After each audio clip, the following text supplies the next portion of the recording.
Howdy folks, welcome back, Grease Gaming, and it's been a while. Sorry about that, I've been out on vacation and everything else, but I'm back, and Lord and behold, I come back and, updates coming up very soon. I heard like Wednesday, possibly the new patch for World of Warships with light cruisers, so we'll be talking about that with American light cruisers and their full details and everything else when that comes out. Definitely going to be giving you guys a full rundown on all those ships. I might be able to easily get them all, but we'll see what happens, because I'm definitely going to get them. Anyway, that's not my point. The point is we have new content that they have just announced on us. So apparently the next line is going to be the British Destroyer line. So definitely something that I was talking about a while back. I said to people, I said, you know what they really need to do? Is we really need to get ourselves, fill the gaps with lines. And that's what we should be doing, not these weird, wacky ones like the Pan-Asian line. Even though Pan-Asian's fun, I just said that they should be finishing line spots of everything else. And then it seems like they're doing that. So, British destroyers are finally coming out, and, well, I got some things about these, but we're going to get to them. So, the Tier 2 is Dia. A700 health, 102 quick reloading gun, 6 chance of fire, potentially pretty good chance of fire for its ship. But not really great because they're 102 millimeters because of the not high penetration. But the thing that definitely made me go either the 5 reload second is the detection, and also it's not just that, the detection and the torpedoes. The torpedoes on the ship, actually, if you did this right, you have it with, if you did the commander upgrade on this, you can drop it down from its detectability is 5.4, so put that on there, and its torpedoes, which are 6 kilometers, you can easily blind fire this thing. Even without the commander, you can take blind fire, but it's going to be difficult. The nice thing, though, with these ships is they always have the meta of the single-fire torpedoes because, well, it's the British, so immediately you got that going for you. So on to tier 3. Now you got the Valkyrie. This is definitely an upgrade of it a little bit. Now you got 4 of these guns, so now it could actually be a little more of a gun butter, a little more health, a little better of a. It's got the same actually reload, if I remember correctly. Yeah, same reload with these, but now it's got an extra gun, and it's basically a little more of what the other one was. The other thing is, though, it does have a increased surface detect to 6.3, so with a commander, this will be kind of difficult to blind fire. You probably can get it, probably you're going to be roughly in a kilometer sweet spot, because that's not much, but it's definitely something, so it's going to be very difficult. I'm already feeling an American sense with these destroyers at the lower lines. Enter, tier 4. Now this is Wakeful. Now we're at 10,000 health points again, but these are now 120 millimeter guns with slower velocity, 8 seconds as well. But the chance of fire is now 9%, which is pretty dang good. Captain and flag will easily go to over 11%, and if you 8-second reload, it's not a great reload, but that is going to be quite a significant amount. Detectability is about a little bit about the same. You can't blind fire in these. If you notice, that also the torpedoes in the back have been upgraded. Now you got 2 triples of the 533 with 6 kilometer range, so you can kind of blind fire, but it's not going to be easy for you, so you're going to have some problems. Bear with it though, because more torpedoes means the reload takes a while. These now take 62 seconds, so you definitely can buff out a commander if you need be, but it's an interesting thing, a concept, so to speak. Tier 5, Acosta. This ship looks completely different. The other ones reminds me of T-22 with the look a little bit. Again, the 120mm guns, but now they are 5-second reload. A pretty good turn circle of 18 seconds to rotate the guns, which is pretty good for her thing. But the problem with this is, yes, the upgrades torpedoes now they're quads of 140 with a 6 kilometer range, but take 95 seconds to reload. The problem is the detector is now 6.8. So if you put a commander's upgrade on that, it's not very good. It doesn't give you enough. You're going to have to play this thing really smart. You're going to have to use it as a smoke spot or kind of try to get in with the American trick ways.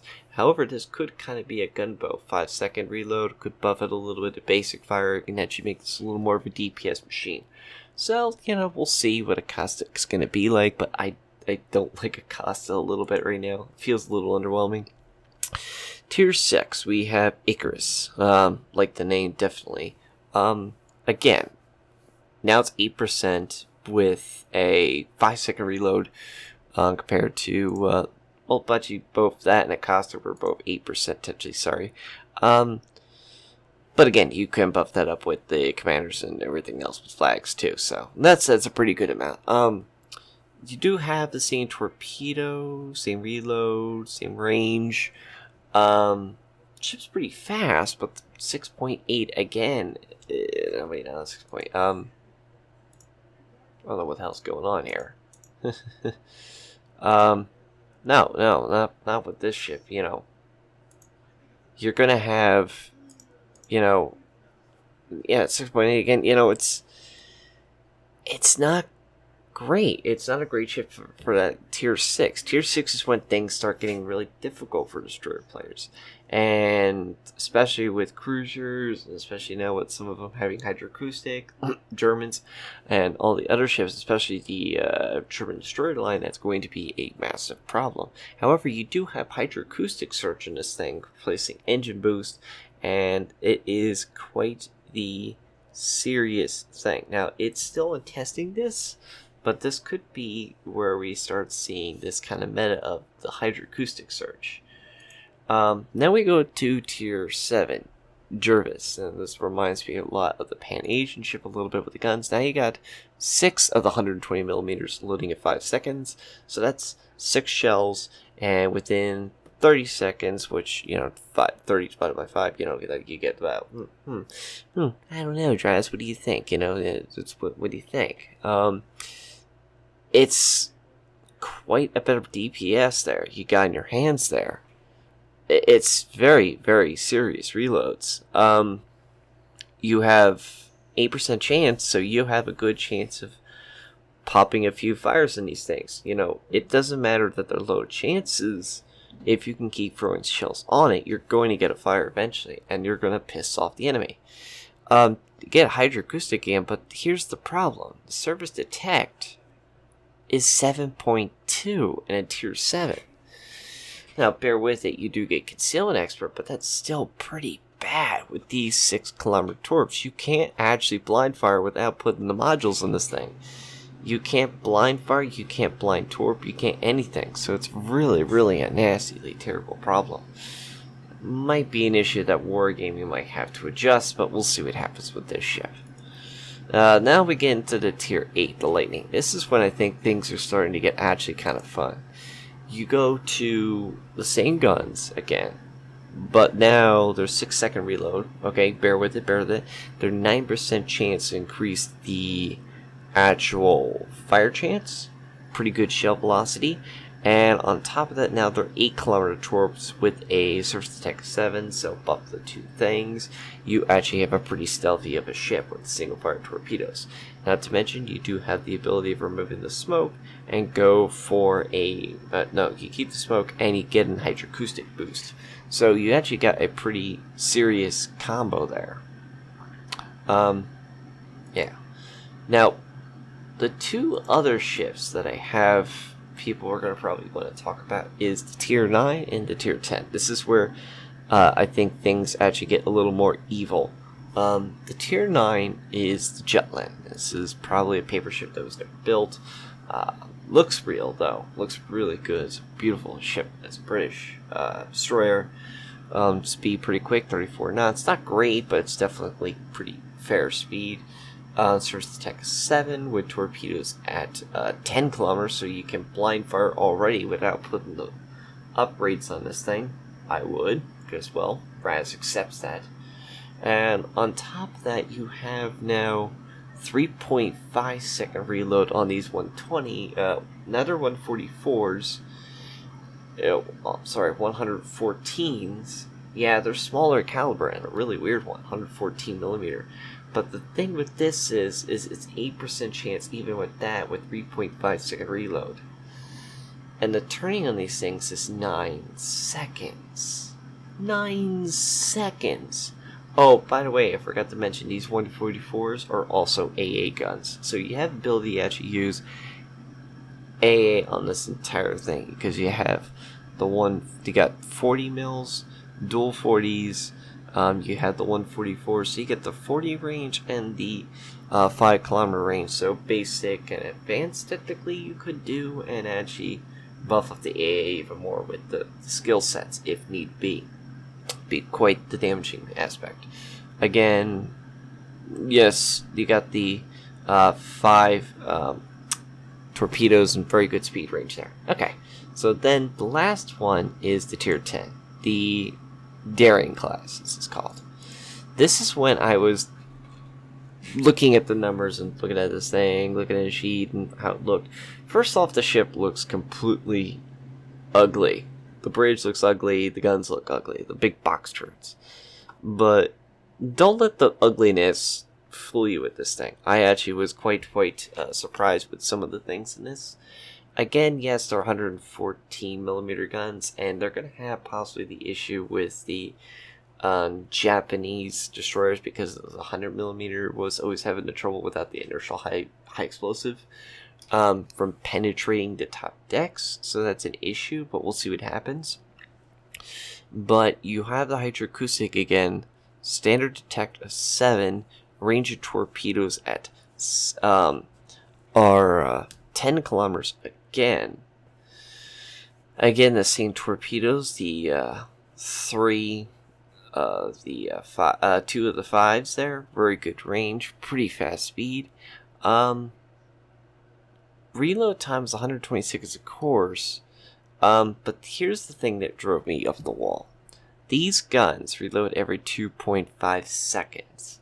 So you have literally 5 seconds if you actually quick enough, and it lets you. Every 5 seconds, there are 6 rounds going at an enemy, with an 8% chance of these shells causing a fire. It's pretty impressive for this ship. So, yeah, again, damage, smoke, and hydro, or damage, smoke, or engine boost, or hydroacoustic, one of the two there. So that sums up the whole line. Now, initially, what am I thinking about this? I think they're going to be DD killed. The way that the meta feels to me, is that this meta of this is we have a destroyer that has single fire torpedoes, which can be pinpoint accuracy on a ship that's coming in and nuke it very quickly and have less of the shells torpedoes missing. Number 2, pretty fair DPS guns and ability to possibly hydroacoustic, as these ships are shown currently. With AA. It feels like a fair line, but I don't know. It does feel like it's a little bit of the German flavor in a slight aspect, but these things do have a better fire chance, so I don't know per se, but I feel that these are some of these ships are underwhelming, some of them look beastly. I'm waiting to see how it goes. I'm not a big destroyer player, but I'm willing to try them out and see how they feel once they become available in test server or something like that, and play around with everything. But I think for now, these are quite the interesting go-getters. Anyway, guys, let me know in the comments down below what you guys thought about these British destroyers. If they're worth the tea and crumpets, they're in the room, so to speak. I'm always looking forward to hear what you guys say. So as always, thank you guys so much for taking your time and watching the video. As always, if you like it, hit that like button. If you dislike it, you know what to do. Follow me down Twitter if you guys want to. The Twitch stream down there as well, if you guys want for the link of the Twitch. As always, folks, thank you so much for watching. As always, have a good time, and see you all on High Seas.